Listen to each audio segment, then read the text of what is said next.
और आप कल्पना करें, बड़े बड़े डॉक्टर, बड़े बड़े इंजीनियर, बड़े बड़े विद्वान जब छोटे से बच्चे से लाड प्यार करते हैं तो थोड़ी देर के लिए वो ये भूल जाते हैं कि मैं कौन हूं।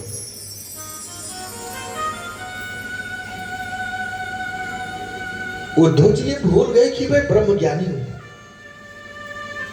बच्चे को उठा लिया गोदी में और कहा, कृष्ण से को तुम कितना चाहते हो? उस बच्चे ने कहा कि अपनी जान से ज्यादा।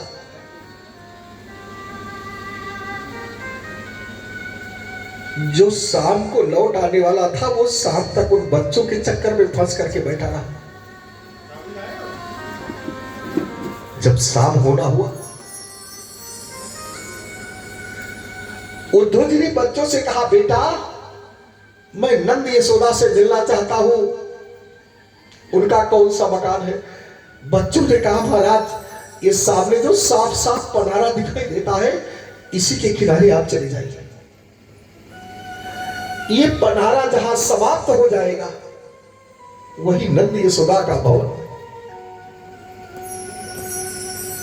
उद्धव जी ने कहा, बेटा पानी तो बड़ा साफ है, जमुना जी का जल तो हरा है, बेटा ये नदी कहां से निकली है?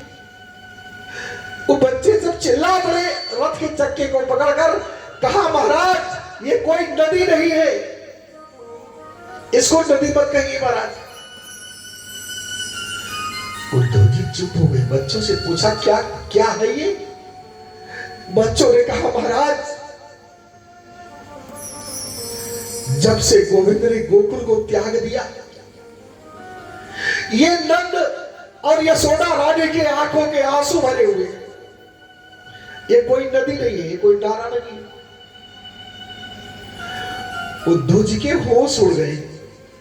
उन्होंने कहा कि मैंने गंगा, जमुना, आस्किनी, चिनाब, बेतस्ता, झेलम, रावी, परश्वी, ब्रह्मपुत्र, अलकनंदा, मैंने नदियों को पढ़ा है, लेकिन आंसू की नदी हो सकती है ऐसा मैंने कभी सोचा नहीं। फिलहाल उद्धव जी नंद जी के भवन तक पहुंचे। नंद जी ने उनका बड़ा स्वागत सत्कार किया। रात के 12 बजे जब खा पी करके लेटे, मध्यरात्रि हुई तो आवाज आई, हल्ला मत मचाना, मेरा लाला जाग जाएगा।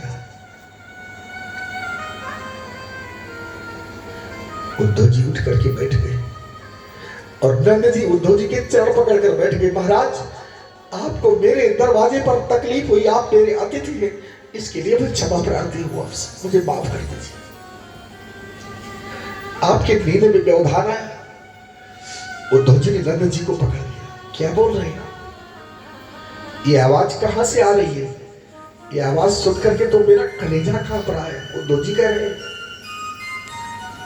नंद जी ने कहा, महाराज ये मेरी पत्नी यशोदा है। गोविंद के जाने के बाद उसने न अभी तक कुछ खाया पिया और न कपड़ा बदला है। महाराज उसके प्राण पता नहीं कहां है। हमको लगता है उसके शरीर से प्राण निकल चुके। वो प्राण तो गोविंद ही है इसके। हे महाराज ये उसके रोते रोते वो पागल हो गई है, उसको आंखों से दिखाई भी नहीं पड़ता। उद्धव जी ने निवेदन किया नंद जी से, क्या आप मुझे यशोदा रानी को दिखा देंगे? यशोदा के पास गए।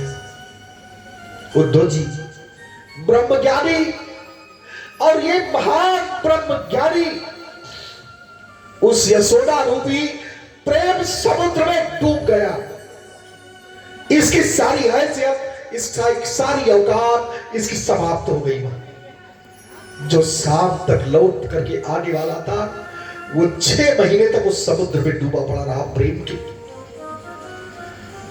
6 महीने के बाद जब उद्धव को होश आया, उद्धव जी ने कहा, नंद जी मुझे मथुरा भी जाना चाहिए, मेरा इंतजार कर रहे होंगे कन्हैया, लेकिन हाँ उन्होंने एक चीज और कहा था कि गोपियों का हाल चाल पूछ लेना, ये कहां मिलेगी?